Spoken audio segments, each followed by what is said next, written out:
दिनै 31 August 2025 सालमारि Sunday सालाव Bharat हादरनि prime minister Narendra मोदीनि मन की बात 125 मन की बात पान्डा खालायजाका 26 आश्रामबारि कन्स्टिट्युन्सिनि बिसिं खबजाक पूर्व तकसे गामिवा अ सालाव पान्डाबो फाइ मानजाक फाइका हास्तेनि मन्त्रिग्रा प्रोफेसर डॉक्टर मानिक साहा तै बीजेपी जनजाति मोर्चानि जीएस डॉक्टर बिपिन देबरमानव खबुई कुबुनि बीजेपी नि कुसुक बेरेमनि अजमारक अ सालाव कगनार थानि सावि खनारिका हास्तेनि डेभलपमेन्टनि कग्रावनो तैयै तै डेभलपमेन्ट खालायजागे हनि कक सिजाजांमारनो कक फिरमुनिका कगनार थानि हास्तेनि मन्त्रिग्रा प्रोफेसर डॉक्टर मानिक साहा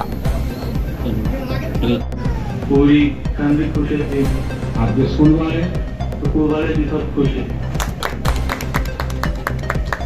नरेंद्र मोदी जी स्वप्न एक भारत सृष्टि माननीय যশস্বী প্রধানমন্ত্রী শ্রদ্ধেয় শ্রী নরেন্দ্র মোদি जी 125তম পর্ব মন কি বাত আমাদের দর্শক এবং শ্রোতা মণ্ডলী যারাই এখনো দাঁড়িয়ে আছেন সকলের প্রতি আমাদের আজকের অনুষ্ঠানের যিনি উদ্বোধন শ্রদ্ধেয় শ্রী ডক্টর মানিক সাহা মহোদয় পবিত্র সবাই জানি যে আমাদের যিনি মন্ডল প্রেসিডেন্ট একটু আগে ওনার স্বাগত ভাষণ এখানে রেখেছেন এবং উনি উল্লেখ করেছেন যে প্রতি মাসের শেষ রোববারে মাননীয় প্রধানমন্ত্রীজির যে মন কি বাত অনুষ্ঠান শুধু এখানে নাই আশ্রামবাড়িতে এবং এই বুথে তো হয়েই থাকে কিন্তু সারা ত্রিপুরাতে সারা ভারতবর্ষে হয় কিন্তু অত্যন্ত পরিতাপের বিষয় এবং দুঃখের বিষয় যে এই 30 নম্বর বুথে গত বছর আমরা সবাই দেখেছি মিডিয়াতেও আমরা দেখেছি যে মাননীয় প্রধানমন্ত্রী যে মন কি বাত অনুষ্ঠান দেখতে গিয়ে যেভাবে আক্রান্ত হয়েছে এটা শুধু ত্রিপুরাতেই নয় আসারামবাড়ি খোয়াই নয় সারা ভারতবর্ষে একটা আমি বলবো কলঙ্কময় একটা অধ্যায় এখানে হয়েছে এবং সেটা কোনো অবস্থায় কাম্য ছিল না মাননীয় প্রধানমন্ত্রীজির মন কি বাত অনুষ্ঠান সেখানে কোনো পলিটিক্যাল বিষয় না রাজনীতির বিষয় না ওনাকে শোনার জন্য ওনার মন কি বাত না সমস্ত ভারতবাসীর মন কি বাত ওনার মাধ্যমে উনি শুনতে চান আজকে আমরা দেখেছি বিভিন্ন সময়ে বিভিন্ন যেসব মানুষদের কাছ থেকে যেটা আমাদের পক্ষে সম্ভব নয় আমাদের এই রাষ্ট্রের যিনি প্রধান এবং আমাদের সবাই যাকে বলে যে দেশকে রক্ষার জন্য যিনি যেভাবে কাজ করছেন দেশকে শক্তিশালী করার জন্য কাজ করছেন ওনার মাধ্যমে আমরা জানতে পারি এটার নামই হচ্ছে মন কি বাত সারা পৃথিবীর মধ্যে এমন কোন রাষ্ট্র নেই যেখানে এই নিয়ে চর্চা হচ্ছে না যে কিভাবে মন কি বাত অনুষ্ঠানের মাধ্যমে সাধারণ মানুষের সাথে যে একটা যোগাযোগ একটা আত্মিক যোগাযোগ একটা যে কানেকশন রাজনীতির মধ্যে অনেক সময় ভোটের মাধ্যমে সংখ্যাধিক্যের কারণে অনেকে অনেক জায়গায় যায় প্রধানমন্ত্রী হয় মুখ্যমন্ত্রী হয় বিভিন্ন পদে আসেন থাকে কিন্তু আমরা জানি যে প্রধানমন্ত্রীজি সেটা আমাদের শিখিয়েছেন কারণ কাজের কারণে কাজের চাপে অনেক সময় সাধারণ মানুষদের সাথে কথা বলার সময় হয় না কিন্তু এই মন কি বাত অনুষ্ঠানের মাধ্যমে যাদের ভোটের কারণে আজকে এই দেশ যারা চালাচ্ছেন আমাদের মাননীয় প্রধানমন্ত্রীজির নেতৃত্বে আমাদের রাজ্য আমরা যেভাবে আমরা চালাচ্ছি তাদের সাথে কোনো অবস্থায় আমাদের দূরত্ব যেন না কমে তার জন্য এই মন কি বাত অনুষ্ঠান এবং সমস্ত রাষ্ট্রের কাছে এমন কোন রাষ্ট্র যেখান থেকে ওরা চিন্তায় আছে যে মাননীয় প্রধানমন্ত্রী আমাদের যশস্বী প্রধানমন্ত্রী কিভাবে এই কাজটা করছেন আর কোথাও নেই পৃথিবীর কোন জায়গায় এরকম মন কি বাত অনুষ্ঠান কোন রাষ্ট্র মোকাবিলা করে না এরকম একটা মন কি বাত অনুষ্ঠান যার মধ্যে কোন অবস্থায় আজকে আপনারা শুনেছেন কোন জায়গার মধ্যে রাজনীতির কিছু এখানে ছিল না এরকম অনুষ্ঠানে এই 30 নম্বর বুথে এই খোয়াই ডিস্ট্রিক্ট আশ্রম বাড়িতে কি করে যে আমাদের যারা কার্যকর্তারা সেখানে শুনছিলেন, আমি নিজেও দেখেছি, ছোট একটা ওদের কাছে বড় টিভিও ছিল না, মোবাইলের মাধ্যমে সেটা দেখছিলেন। এটা টিপ অফ দ্য আইসবার্গ। মানুষ প্রধানমন্ত্রীকে চায়, মানুষ প্রধানমন্ত্রীকে শুনতে চায়, তাদের উপর আক্রমণ, তাদেরকে শারীরিকভাবে আক্রমণ করেছে, তাদের যে বাড়িঘর, ওখানকার যে গাড়ি, যেভাবে ওদেরকে নষ্ট করা হয়েছে, এবং এখান থেকে বেশ কয়েকজন গুরুতর আক্রান্ত হয়ে শেষ পর্যন্ত জীবিতও যেতে হয়েছে। আমি নিজেও সেখানে গিয়েছিলাম। এটা কি অদ্ভুত অদ্ভুত এই ধরনের কালচার আমাদের ত্রিপুরাতে আগে ছিল 35 বছর, এবং এই 5 বছরের আমরা দেখেছি আগের যে সরকার, যে কংগ্রেসের যে সরকার, তাদেরকে আমরা দেখতাম। আমরা তো এই রাজনীতি থেকে বেরিতে চাই না। এটা কিরকম অবস্থা? এখানে সব ধরনের এই ধরনের যখন আমাদের প্রোগ্রাম হয়, সেখানে সব লোক আসতে পারে। এখানে এমন না যে সরকারি লোক আসতে পারবে না, সেরকম না, সরকারি লোক দেখতে পারবে না, সেরকম না, কিন্তু সব মানুষ আসতে পারে। সেই জায়গার মধ্যে দাঁড়িয়ে আজকে আমরা যে কলঙ্কময় একটা বিষয় আমরা দেখলাম, সেটা কোনোদিন আমরা ভুলবো না। তাই আমি সিদ্ধান্ত নিয়েছি, আমি নিতে বাধ্য হয়েছি। আমি যাই বিভিন্ন জায়গায়, যে নেক্সট যে মন কি বাত অনুষ্ঠান হবে, এই আসারাম বাড়িতে 30 নম্বর বুথে আমি আসবো, এবং সবাইকে নিয়ে আমি আসবো, সমস্ত মানুষের সাথে আমি থাকবো, এবং মাননীয় প্রধানমন্ত্রীজির কথা আমরা শুনবো। আজকে অত্যন্ত আমার ভালো লাগছে যে একটা বিরাট মাত্রায় আমাদের জনজাতি ভাই বোন, বাঙালি ভাই বোন, সবাই আমরা এখানে একত্রিত হয়েছি। আমরা জাতি জনজাতি, আমরা সবাই ভাই ভাই। আমাদের মধ্যে কোন রকম বিভেদ নেই, এবং সেটা থাকা উচিত নয়। মাননীয় প্রধানমন্ত্রী একটু আগে বললেন এক ভারত শ্রেষ্ঠ ভারত। আমরা বলছি এক ভারত শ্রেষ্ঠ ভারত তখনই হবে যখন এক এক রাজ্য শ্রেষ্ঠ হবে। তবে এক ত্রিপুরা শ্রেষ্ঠ ত্রিপুরা আমরা নারা দিয়েছি।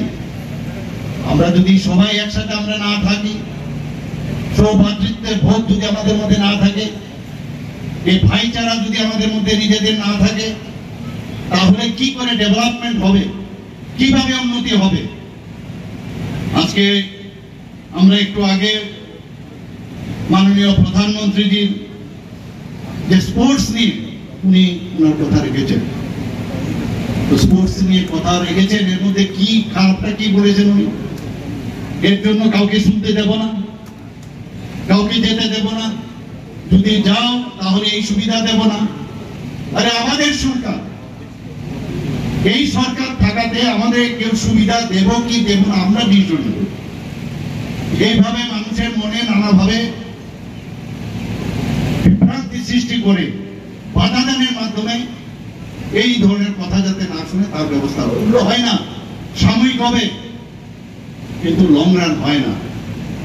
আমাদের সরকার এখন সারা ভারতবর্ষের মধ্যে আপনারা দেখেছেন সব প্রদেশে আমাদের সরকার অলমোস্ট আমাদের প্রায় এই 28টা রাজ্যের মধ্যে প্রায় বলতে গেলে 20টার উপর আমাদের এখন সরকার আমরা চালাচ্ছি, এখানে মাননীয় প্রধানমন্ত্রীজির আশীর্বাদ। মানুষ চাইছে এরকম একজন প্রধানমন্ত্রী। অদ্ভুত লাগে, গত পরশুদিন তার আগের দিন বিহারের মধ্যে মানে কোন জায়গায় গেছে এই আরজেডি और কংগ্রেসের নেতৃত্বাধীন দুই নেতা রাহুল গান্ধী, ওনারা কি বলছেন, যেভাবে উস্কিয়েছেন সবাইকে, কি উস্কিয়েছেন, শেষ পর্যন্ত ওনাদের হজম ছিল না যে মাননীয় প্রধানমন্ত্রী যে ঘর থেকে এসছে, এতদিন তো বড় বড় যারা সিলভার স্পুনে নিয়ে জন্মগ্রহণ করছেন তারাই প্রধানমন্ত্রী হন, চারবেলার বাড়ির থেকে একজন প্রধানমন্ত্রী হবে কোন অবস্থায় মানতে পারছিল না। বারবার ওনাকে আঘাত করা হয়েছে, বারবার ওনাকে ওনার বিরুদ্ধে কত কথা বলা হয়েছে। ঠিক আছে, সেগুলো বলছে, তার উত্তরও সবাই দিয়েছে, সেভাবে তার রেজাল্ট পাচ্ছে। কিন্তু এবার তো একদম এক্সট্রিম। ওনার যিনি মারা গেছেন আমরা সবাই দেখেছি কিছুদিন আগে, প্রয়াত আমাদের মাননীয় প্রধানমন্ত্রী যে মাকে নিয়ে যে ভাষায় ওনারা কথা বলেছেন, আমি বলবো bad word of bad mouth. যে যেরকম তার পরিচয় তার কথার মধ্যে পাওয়া যায়। আমরা সত্যি আমরা তার তীব্র প্রতিবাদ আমরা করছি। রাজনীতি সরকার আসবে সরকার যাবে, কিন্তু মুখের ভাষা যাতে এরকম না হয়, যেটা বিহারের যে সংস্কৃতি সেই সংস্কৃতিকে আমি মনে করি সেখানে আঘাত করা হয়েছে, ভারতবর্ষে তো করা হয়েছে, এবং কোন অবস্থায় মানুষ সেটাকে ভালোভাবে নেবে না। আবার কিছুদিন আগে 20 বছরের মুখ্যমন্ত্রী আমাদের ত্রিপুরার একজন ছিলেন, আমার এখনো মনে আছে। উনাকে সাংবাদিক বন্ধুরা জিজ্ঞেস করছিলেন যে মন কি বাত অনুষ্ঠান নিয়ে আপনি বলুন তো কি মন কি বাত অনুষ্ঠান, ওরা কে রেখে মন কি বাত অনুষ্ঠান। আমি ওনাকে আহ্বান করব যে আমার আরেকটা যে মন কি বাত অনুষ্ঠান আপনি আসবেন, এসে দেখবেন সারা ভারতবর্ষের যে বেশি কয়েকটা জায়গা সমস্ত প্রদেশের বিভিন্ন জায়গায় দেখায়। আমি আবার যদি বলি যে আপনার তো দেখা যায় অনেকে চোখে এখন ছানি পড়াতে, ছানির অপারেশনের কারণে আপনাদের ডেভেলপমেন্ট দেখতে পারেন না, বা কোথায় কি হচ্ছে জানতে পারেন না। এসে দেখবেন মন কি বাত অনুষ্ঠান সারা ভারতবর্ষে সব জায়গায় কিভাবে মানুষ দেখছে। আপনাদের আগামী দিন খুঁজেও পাওয়া যাবে না। অদ্ভুত কিভাবে কনফিউজ করার যে কথাবার্তা, এগুলোই সারাদিন ধরে কালচার করে একটা নেগেটিভ মানুষের ক্ষেত্রে সবসময় কথা বলে। এই কাজটা ভালো জিনিস, সেটা কোনো অবস্থায় সেটা সম্মান তো দূরত্ব, এটা পলিউটেড ওয়েতে কিভাবে সেটাকে মানুষের কাছে বিভ্রান্তি সৃষ্টি করা যায়। খালি বলে এখানে ডেভেলপমেন্ট নেই, ডেভেলপমেন্ট নেই। আমরা এখানে দেখলাম যে পডকাস্ট, যে ফুটবল, তার বিষয়ে মাননীয় প্রধানমন্ত্রীজি বলেছেন। কি সুন্দরভাবে জার্মান থেকে একজন ফুটবলার ওনার কথার উপর ভিত্তি করে যেভাবে পডকাস্টে ওনার কি বলেছেন সেইভাবে উনি জানতে চেয়েছেন, সেই বিষয়ে এখানে আলোচনা রেখেছেন। আমাদের জম্মু এন্ড কাশ্মীরে যে খেলো ইন্ডিয়ার যে ওয়াটার স্পোর্টস ফেস্টিভ্যাল, সেই বিষয়ে আমাদের সামনে উনি রেখেছেন।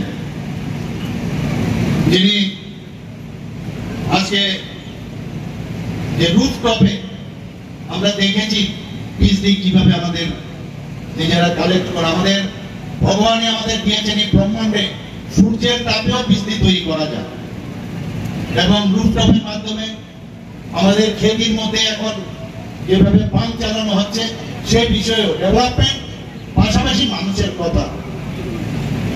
একজন উড়িষ্যার স্পোর্টস উমেনের সম্পর্কে উনি এখানে কথা বলেছেন। জম্মু এন্ড কাশ্মীরে একজন স্পোর্টসম্যানের সাথে উনি কথা বলেছেন। হায়দ্রাবাদ আমরা সবাই জানি সর্দার প্যাটেলের সম্পর্কে উনি কি বলেছেন। উনি এক একবার যেসব কথা বলেন সেগুলো আমাদের ভারত মাতার সাথে যুক্ত, প্রতিটা শব্দ। আমরা এর আগেও দেখেছি যে আমরা তো পতাকা উত্তোলন করতাম, কি বলেছেন উনি 15ই আগস্টে গত 2 বছর ধরে আমরা সেটা সেইভাবে আমরা কিন্তু পালন করছি, যে হার ঘর তিরঙ্গা কাজ করে ওদের মনের সাথে হৃদয়ের সাথে সেটা কাজ করে। প্রতিটা মানুষ এখানে জানো যারা আছেন, পতাকা তো আমরা আগে উত্তোলন করেছি, কিন্তু হার ঘর তিরঙ্গার মাধ্যমে আমাদের দেশের জন্য যারা প্রাণ বলিদান হয়েছেন, এখনো যারা দেশের অখণ্ডতা রক্ষার জন্য কাজ করছেন, তাদের প্রতি সম্মান দেওয়ার জন্য এই হার ঘর তিরঙ্গা উনি বলছেন।